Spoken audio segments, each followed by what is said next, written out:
అయోధ్యలో భారతీయ జనతా పార్టీ ఓడిపోయింది అని మాట్లాడేటటువంటి వాళ్ళకి అయోధ్యలో రామాలయం కట్టాక కూడా అక్కడ ప్రజలు కృతజ్ఞత చూపించారు. ఇది వాస్తవంగా మనకి సంపూర్ణ అవగాహన లేకుండా జరుగుతున్నటువంటి ఇష్యూ.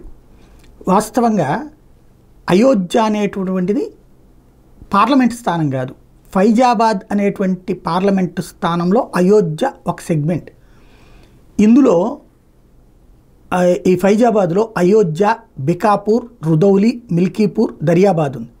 ఇందులో అయోధ్య అసెంబ్లీ సెగ్మెంట్లో బీజేపీకి ఆధిక్యం వచ్చింది. మిగతా 4 సెగ్మెంట్లో సమాజ్వాదీ పార్టీకి ఆధిక్యం వచ్చింది. అక్కడ బికాపూర్లో 29,684, రడౌలీలో 11,703, మిల్కీపూర్లో 7,733, దరియాబాద్లో 10,094. ఇది అక్కడ సమాజ్వాదీ పార్టీకి వచ్చినటువంటి ఆధిక్యం.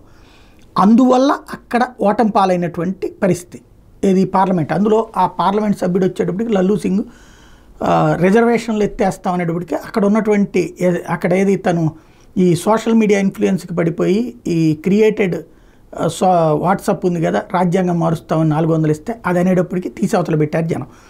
అయోధ్య అసెంబ్లీ స్థానం పరిధిలో మాత్రం ప్రజలు భారతీయ జనతా పార్టీని గెలిపించారు అన్నటువంటి విషయాన్ని ఇక్కడ మనం గుర్తుపెట్టుకోవాల్సిన అంశం.